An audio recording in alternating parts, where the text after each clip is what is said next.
팔레스타인 무장단체 하마스의 기습 이렇게 공격으로 민간인들의 희생에 잇따르면서 국제사회와 주변 레바논의 무장정파 헤즈볼라의 공격으로 2명이 숨지자 이스라엘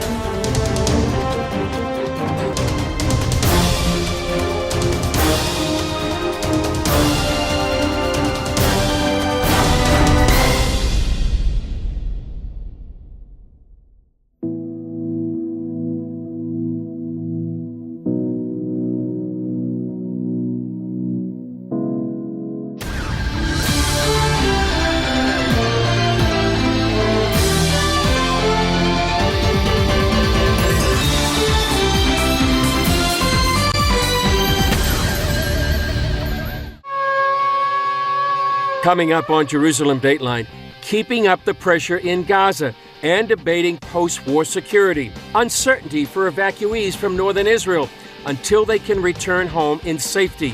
Mike Pence on the ground in Israel, speaking with CBN News in an exclusive interview. Plus, Israeli President Isaac Herzog on the country's resilience in war and his appreciation for Christian support. All this and more on today's edition of Jerusalem Dateline.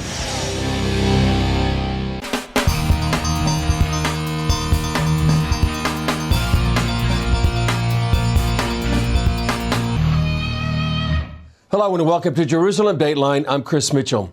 While fighting continues in Gaza on day 91 of the war, discussions over what happens next got postponed after an argument broke out in the Security Cabinet. CBN Middle East correspondent Julie Stahl has that story.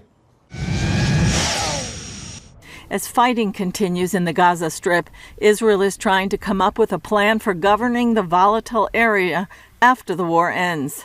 Israeli Defense Minister Yoav Gallant, the first senior official to go public with a blueprint, laid out a four-part plan.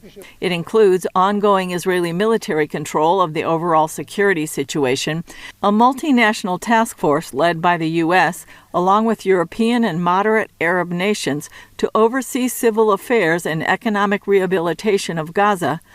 Egypt takes responsibility for main civilian border crossings to Gaza, and existing Palestinian administration mechanisms will stay in place. The plan does not include the United Nations Relief and Works Agency, which Israel says has worked lockstep with Hamas, nor does it include a return of Israeli communities to the Gaza Strip. The blueprint reportedly touched a raw nerve in more right-wing members of Prime Minister Benjamin Netanyahu's government, who opposed the forced removal of some 9,000 Israelis from their communities in the Gaza Strip 18 years ago. Many believe if those Israelis had not been pulled out, the October 7th attacks never would have happened.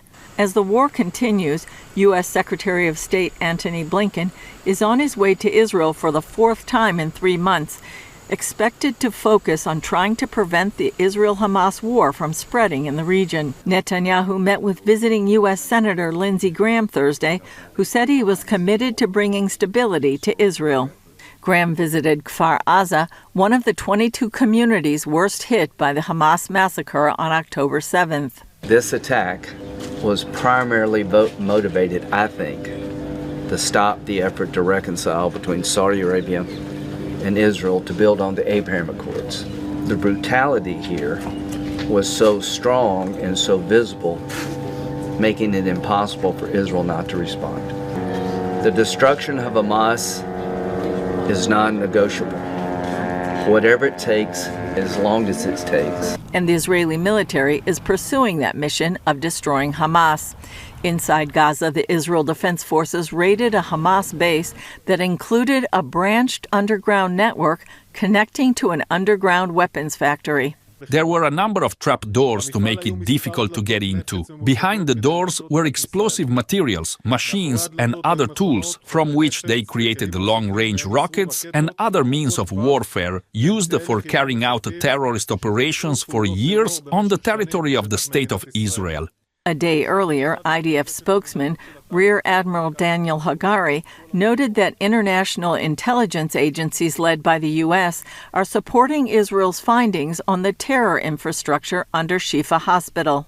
Based on these intelligence agencies, these actions by Hamas are an indication of Hamas's terror activity and how they cynically exploit hospitals for terror and also for holding hostages. Israel also exposed evidence that Hamas is educating children to hate Israel and Jews, something advocacy groups have been saying for years. In non-war times, Hamas operates summer camps where children learn to shoot weapons, storm tunnels, fight tanks, and kidnap soldiers. During the current war, Israel says Hamas has been employing children to deliver messages and ammunition to terrorists, knowing that Israel complies with international law and won't harm children. Julie Stahl, CBN News, Jerusalem. Former U.S. Vice President Mike Pence came to Israel to show his support during its war with Hamas. We sat down with Pence after he visited some of the sites of the October 7th massacre, and he explained why standing with Israel now is so important for America and Christians during Israel's darkest hour since the Holocaust. I came to Israel to say to the people of our most cherished ally, the American people are with you. I know that tens of millions of Americans are praying for the people of Israel every day. But I must tell you that being here and walking the streets and walking through a kibbutz that was the site of some of the most unspeakable violence on October the 7th has only steeled my determination to be a voice for American support for Israel. These are dire hours for Israel. It's so important that the United States make it clear that we're with Israel today, we will be with Israel tomorrow, and we'll be with Israel every day until the threat of Hamas terrorism from Gaza is eliminated once and for all. You've met with some of the families today as well. What was your feelings, impressions meeting with them? I must tell you that I've been to war zones during my time as vice president and during my time as a member of Congress. But the sites that I saw today, the aftermath of that terrorist attack on October 7th, and even a site like this, the ongoing war on Israel by Hamas, it just was pure evil. To walk through a kibbutz where literally thousands of Hamas terrorists went from house to house with the simple objective of brutally murdering people. And also, I believe the United States needs to make it clear to other actors in the region, whether it be Hezbollah in Lebanon to the north, or most especially to the mullahs in Tehran, that the United States will be here for Israel, and that we will be prepared if there's an effort to widen this conflict in any way. The Biden administration is trying to actually limit maybe some of the fighting going on in Gaza. However, a majority of Israelis and Israeli families and soldiers want to continue the fight. How would you respond to some of the limits that the Biden administration is trying to put on Israel? I just don't accept it. I was in Washington, D.C. on 9/11, and America did what we believe needed to be done, taking the fight to the enemy in Afghanistan. And I remember the way our allies stood with us, and they didn't question how we were going about bringing those to justice that had attacked our country. They just stood with us. And I think Israel deserves the same now. You gave a speech a few years ago at the Knesset talking about your Christian Zionism. What do you mean by that, and how can people pray for Israel right now? Well, I'm someone who like most Americans throughout our history has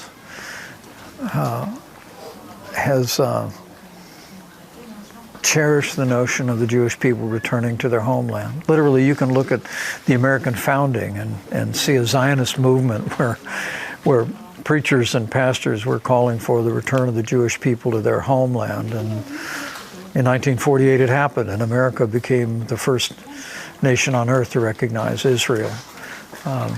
and I believe we've been her greatest ally ever since. And so, for me, it springs from a common foundation of Judeo-Christian faith. But it also springs out of the promises of the Bible that I think like most Christians, I believe that those who bless her will be blessed, those who curse her will be cursed. And it's absolutely imperative that we continue to stand with Israel, particularly in the dark days through which they're passing now. But beyond all of that, as I said in that speech, we stand with Israel because her cause is our cause, her values are our values, and her fight is our fight.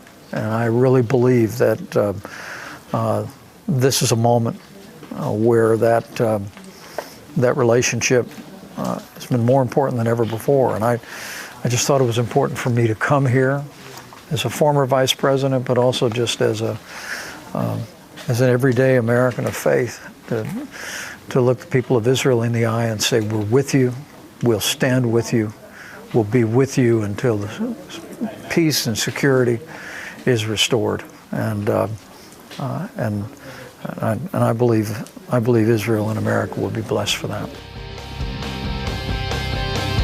Still ahead, Israeli citizens from the northern border put their lives on hold until the threat from Hezbollah is gone.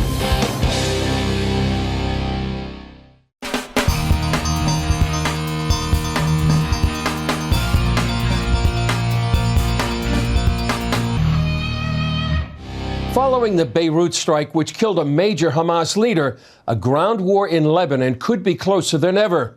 Evacuated residents wonder how long it might be before they can return home. Chuck Holton has the story.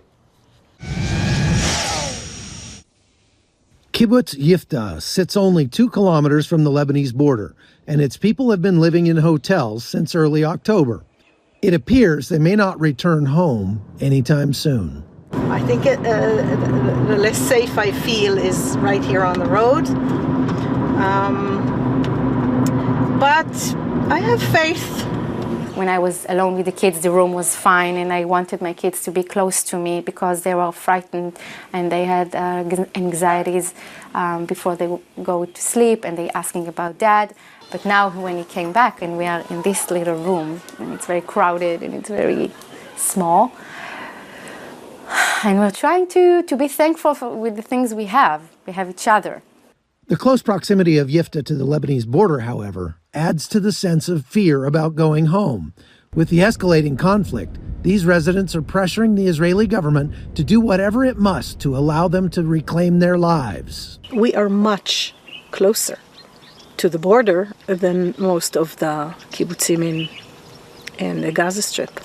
It's scary, I must say, and we need to be sure that we're safe in order to come and live here again in our homes. So this is our request from our government, from our army. Please make us safe. The day-to-day uncertainty takes a toll. Ongoing missile attacks from Hezbollah, despite Israel's commitment to wipe out the threat, leaves many here feeling powerless. Like every day I was crying. I'm trying to think, like every time I feel like I don't have enough perspective to see the whole picture, because I lived day by day, not even day by day, and hour by hour, because I don't know. Every morning I wake up and I'm not sure how things are going to go in the country with the war, and I feel like I have no control on life. Hezbollah commander Hassan Nasrallah gave a speech the day after the attack on Beirut, saying that it was a crime that would not go unpunished. Meanwhile, Rear Admiral Daniel Hagari of the IDF says that his troops are prepared for any scenario. That kind of talk adds up to the likelihood of an extended displacement, as the hope for a secure return home remains tied to the IDF's ability to remove Hezbollah from southern Lebanon. These folks realize that may be out of reach without an extended ground invasion. This will take a very long time. That's what everybody keeps saying to us. That's what the messages that we're receiving is, that this will take months until we have to just wait and hope that the war with Hezbollah will create some kind of safety net for us to be able to return home, because without that, we will not be returning to our home in Iftach. Chuck Holton, CBN News, Jerusalem. Up next, we talk one-on-one with Israeli President Isaac Herzog about how Christians around the globe are standing with Israel as the war rages on.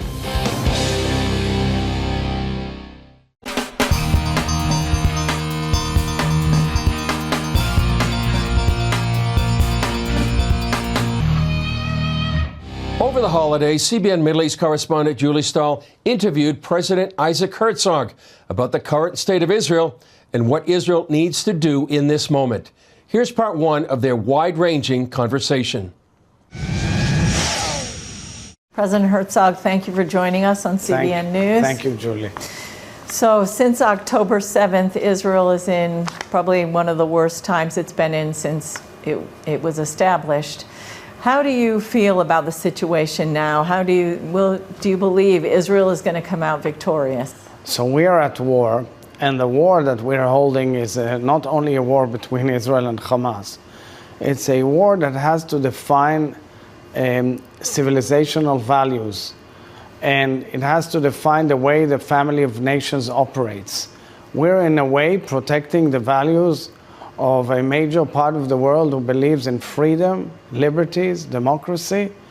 Because if we weren't here and all Jews would be wiped off here, that's what the Hamas wants, these ISIS-type organizations, these jihadists, then Europe would be next and the United States is next. Now, your father was a voice of comfort to Israel during the Six-Day War. Do you feel that you are in this moment in Israel's history called to bring comfort at this time of Israel's struggle for its survival? In many ways, yes. I'm the head of state. I'm the president of Israel. I don't hold the executive powers, and I believe in unifying our people, in comforting our people, in hugging our people in the moment of great pain and agony. I see so much pain and agony, so many cups full of tears, so many good citizens of Israel whose lives were taken and they were killed by lecherous, murderous, sadistic and barbaric terrorists. This is really a test for our nation as we move on. And I'm very grateful to the support we're getting from many, many friends, from the United States administration, from President Biden, from both sides of the aisle. But I'm really moved by the strong Christian communities all over the world who've been supporting us. I recently, just a few days ago, in honor of Christmas, I hosted a group of evangelical pastors in Israel who reside in Israel and relay a message of friendship and solidarity, and it was just simply amazing. And I want to thank all the supporters of Israel and all our friends in the United States and all over the world who are siding by us and supporting Israel. Toda rabba to all of you from Jerusalem. Thank you. A lot of those Christians feel they're praying and they're supporting Israel, but many want to know, what can they do more? What can they do more to support Israel? First of all, we have to remember that we have 129 hostages out there, from babies to old age people who are coming of age, who are all alone in this terrible, dire situation, in the worst type of abduction by a sadistic terrorist. And we have to pray for them and we have to work for them, meaning we have to raise their issues all over the world. Each and every government and each and every network should put them as the main item in their news and point a finger to Iran, who is holding this empire of evil with its forks all over the place, from Hezbollah in Lebanon, from Hamas in Gaza, from Iraq and Syria, and of course with the Houthis in Yemen, who are actually making all families around the world pay a much higher cost because of the cost of travel and the cost of trade around the world. And this is therefore a war that matters to all people in the world. Coming up, President Herzog shares how Israel is a beacon of freedom and safety for religious minorities in the Middle East.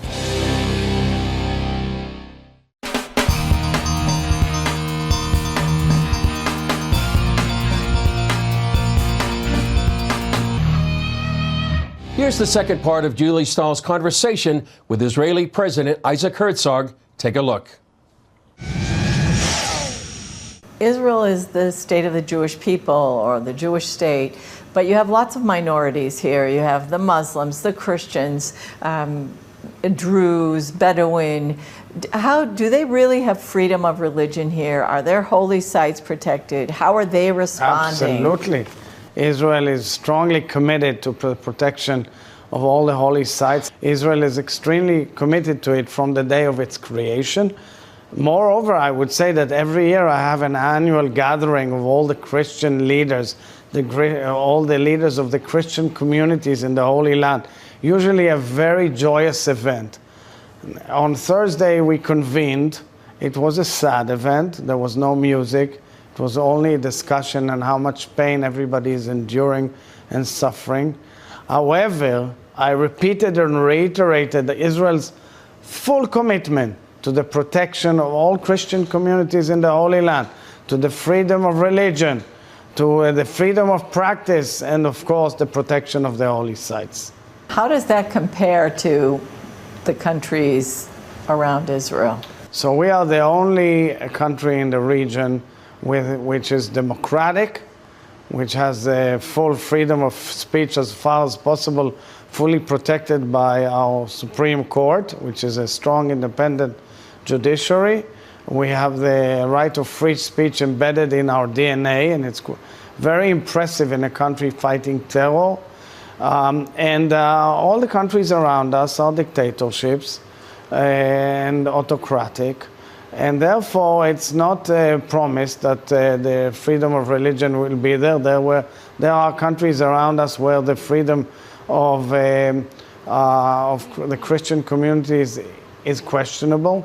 In Gaza itself, the Palestinians haunted, chased, and burned churches, and we are doing whatever we can, even amidst these terrible battles in Gaza, to make sure that the Christian members of the Christian faith and other faiths are fully protected, are not attacked by our forces. As a child in Israel or growing up here, do you have any memories of encounters with Christians or the Christian holidays or anything like that? I would say that I grew, my adolescent years were spent in New York, where my father served in the United Nations. So I was, of course, exposed to the Christian life, naturally. But I told you that even my grandfather was the chief rabbi here. I had an intense dialogue. He came from Ireland and always had a very close relations with the Catholic Church in Ireland. And I, for one, for years have been keeping this and following in my father's footsteps, who was also president of Israel, the sixth president, in maintaining a very strong bond with the Christian communities in the Holy Land. And let's hope that 2024 will bring with it a different direction for the people of the Middle East, a direction of peace, a direction of no more war. Now, I personally have been so impressed by the way Israelis come together and volunteer and want to help and want to be involved. What do you think gives Israel that oomph to do that? First of all, I want to thank volunteers who've come from abroad. Many Jewish volunteers, but I also invite many Christian volunteers to come and volunteer. There's a lot of issues dealing with the farmers and the agricultural field because, unfortunately, foreign employees had to leave during the war. There's the need to strengthen and foster the communities on the border, both north and south, of being evicted. But I must speak about the spirit of my nation. I'm so proud of Israel. This spirit of unity, of giving to the other. I say this is the hidden light of our nation. We spread hidden light here from the Holy Land. We send this message abroad.